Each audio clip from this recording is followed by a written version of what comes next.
This is top tier in size and quality, and the condition it's in is quite simply immaculate. Congratulations, this item is approved for submission. I'm going to award you full marks for the Sunset Vermilionite item. May I take your name? My name isn't important. I'm not even here to compete.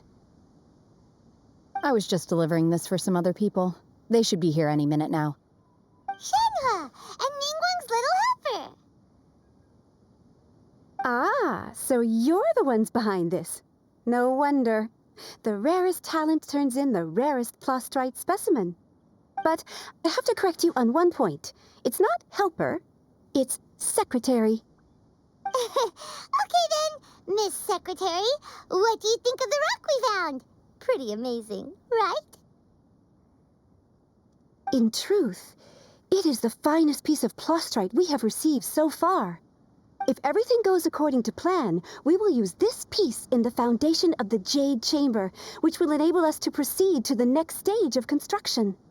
As a side note, Lady Ningguang has rented some dwellings in the nearby area to serve as accommodations for the contestants.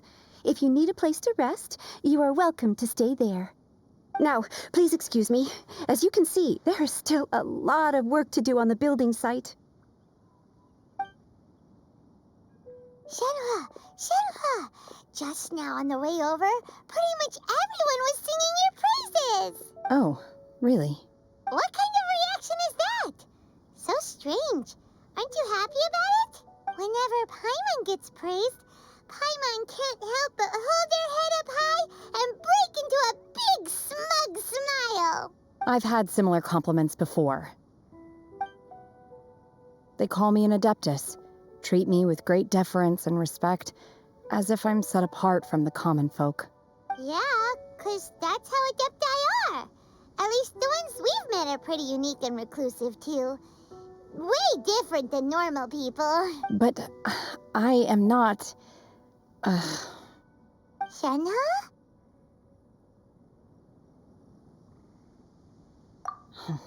I'm fine. I've been exerting myself quite a lot ever since we set foot in that abode. I'm just a little fatigued. Well, Byron said that there are some makeshift hotels we can use, right? Let's go check in and take a rest. No need. I simply need to find myself a secluded place in the wilderness to sit and meditate in silence. You can't do that. It's dangerous out in the wild on your own. When you're hungry, you go eat something tasty. And when you're tired, you go lie down in a nice, comfy bed. All right? Seriously, don't punish yourself like this. Okay. If you insist. Great! Now we're talking. Let's head to our hotel.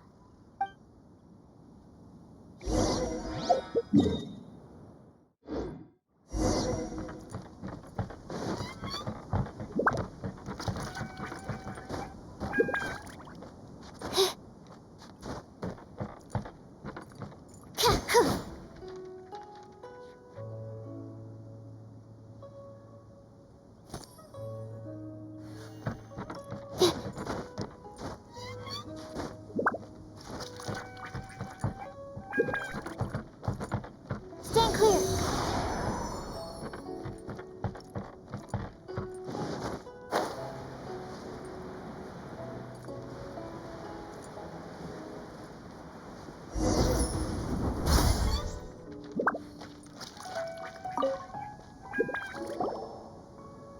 Hi there! Checking in, are we? You're just in time. We only have 2 rooms left. Since this was chosen as the building site for the new Jade Chamber, we've had a constant stream of people in this area. And not just workers either. Visitors, business people, tea sellers, all sorts. So business is booming for me today. Very few vacancies. You're lucky you got here when you did. Great! One of your rooms is still being cleaned. I guess it should be ready within the hour. The other room is just through the door on the left. Here are your keys. All right. Hope you enjoy your stay. Please excuse me, I'll leave you to it. Shenhua, you should go get some rest. We'll hang around outside until the other room's ready. Paimon's gonna go see if there's anything good to eat around here. Paimon couldn't help but notice One of the guests walk in with a huge grilled chicken drumstick before. Let's buy one for Shenhua too. She can have it as a midnight snack. Or save it for breakfast tomorrow. All right. I will head to my room for now. If you need anything, don't hesitate to disturb me. I'm a light sleeper. I will hear if you knock on the door. See you tomorrow.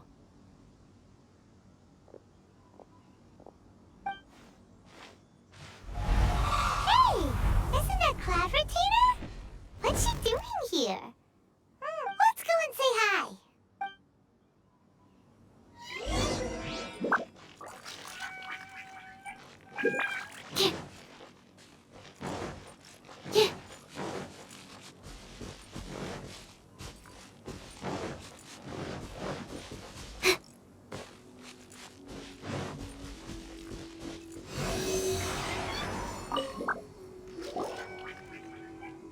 One trusts you have met Shenhe.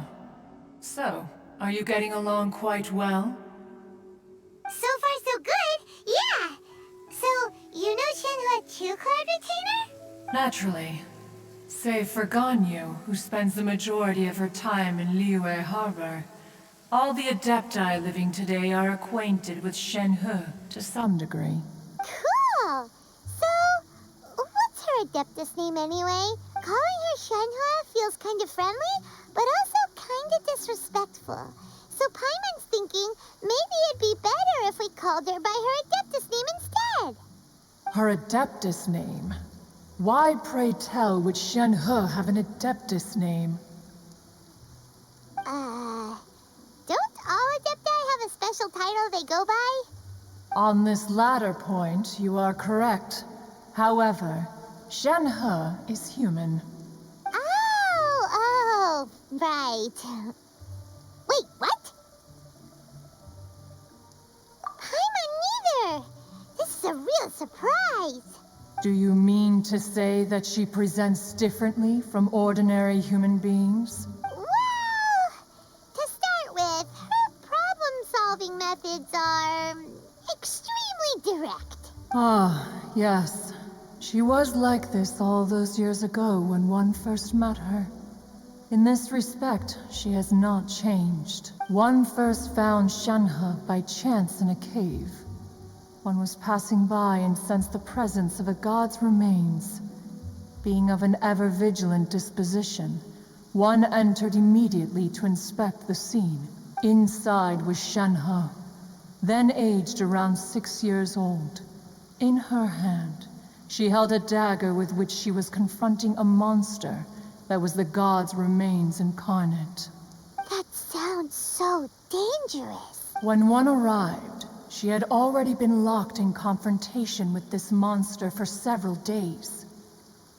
Most mortal children are fragile, both physically and mentally, and are highly reliant on their parents for survival. But not so her. That she was able to endure such terrible danger was due not only to her strong willpower, but also to the bloodlust and homicidal instinct with which she was born.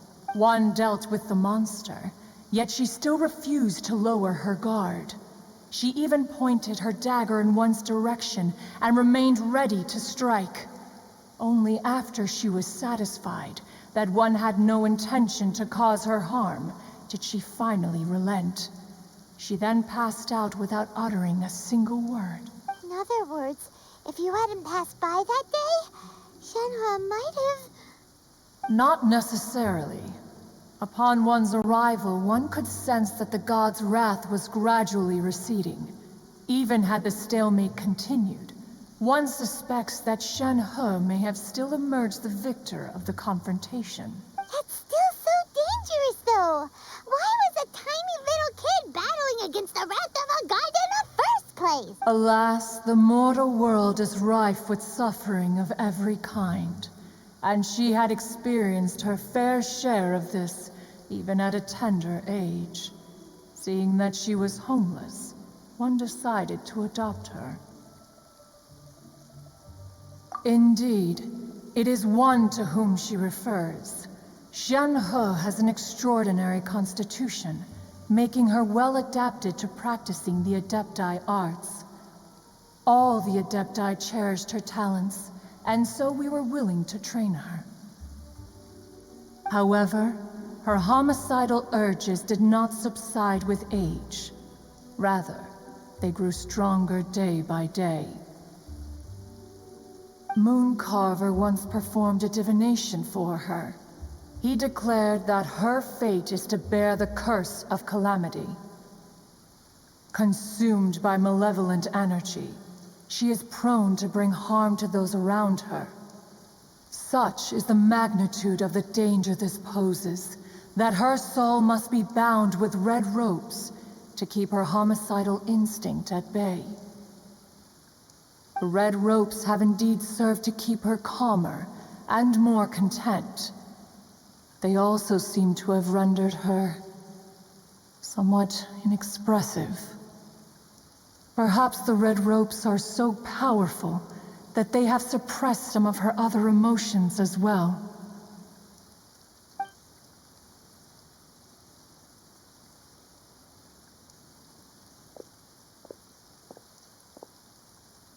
It is only by fate that people's paths may cross. Now that Shenhe's path has crossed with yours, please be sure to treasure the gift that fate has given you, and take good care of her. Oh, now Paimon gets it. You came out here to check up on Shenhe because you were worried about her, didn't you? Huh. You dare draw such a facile conclusion on the nature of one's present excursion? Incorrect. The truth is that while Liyue Harbor may seem peaceful today, danger is always lurking in the shadows. Ningguang once made a bold assertion that this is to be the era of the contract between Liyue and the humans. Well, one is most curious to observe how she will respond to the coming storm. If she handles it admirably, one is willing to be a witness to her achievements. But if she does not, the Adepti shall not hesitate to seize control. Let us conclude our conversation here for today. One has occupied enough of your time, and night is approaching. Be sure to get ample rest.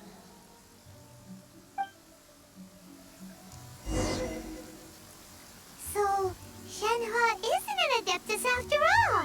She just grew up around the Adepti.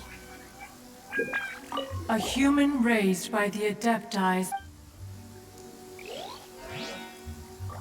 Oh no.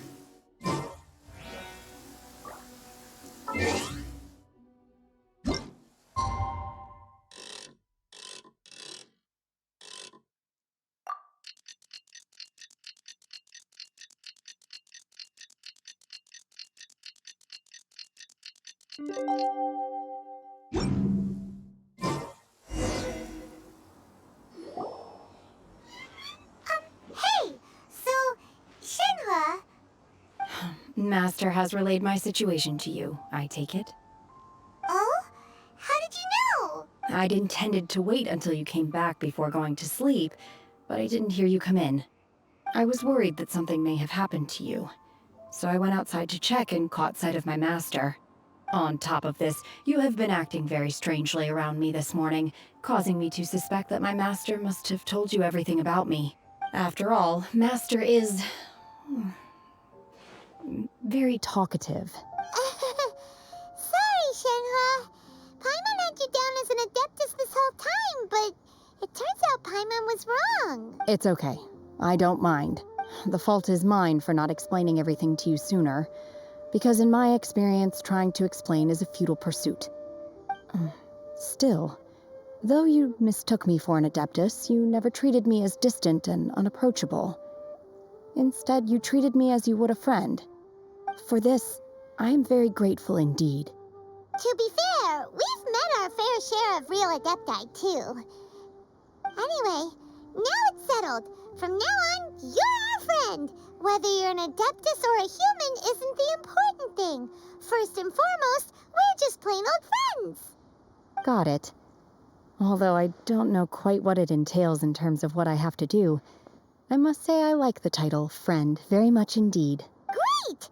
Well, now that we're all rested up, we should start searching for the other 2 items on the list. But before we do that, let's go to the building site and ask Ningguang's little helper how the progress is going. After all, sunset vermilionite is so rare. Paimon doubts many competitors will really be able to find any. If it turns out some of them have given up already, we'll be able to take things a little more slowly. Oh, and another thing. We bought some grilled chicken drumsticks on the way back last night. There was a place just outside. Here's one for you, Shenhua. Try it. They're so good. I concur. It has a rich flavor, far more agreeable than those I've cooked for myself in the wilderness in the past.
Baisha, are you okay? Did you fall asleep standing up? Look! Look who's back! You even have enough time for leisure? It seems you 3 are a suitable replacement for me after all. Not at all. We've been working for too long. If we didn't take a break, we wouldn't have survived long enough to see you again, Miss Ganyu. Miss Ganyu, we've missed you. That's so kind of you all, given we've only met once. We've been praying day and night for you to return and take over your duties again. To us, you're like an adeptus coming down to the human world to save all life. Forget all our envious complaints from before. Just free us from this strenuous work, please. All right, I see. Please divide the matters at hand into government affairs, business affairs, and civil affairs. Mark out the tasks that haven't been started, and those that are in progress. I'll take care of the rest. Of course. We'll do it right away. Oh, finally. We're saved. Yes. There's one more thing. I'd like to earnestly thank you, Traveler.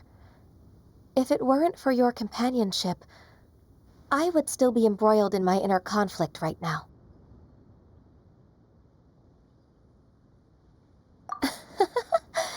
To think that I'd gained a human friend outside of work.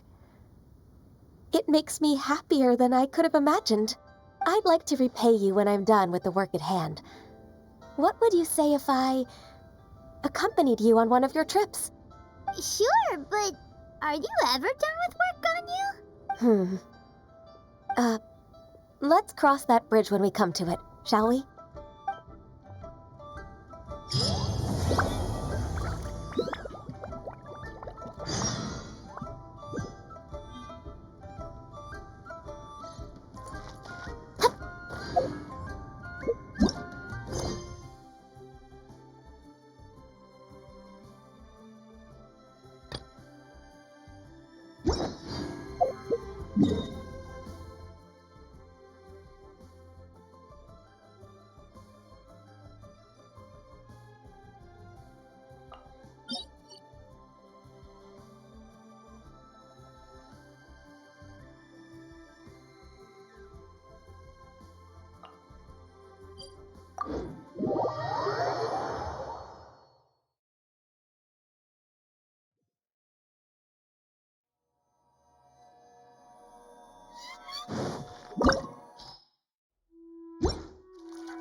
Protection of the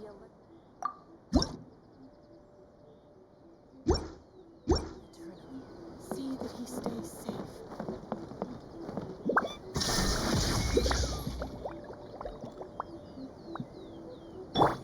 My apologies. Tidal wave.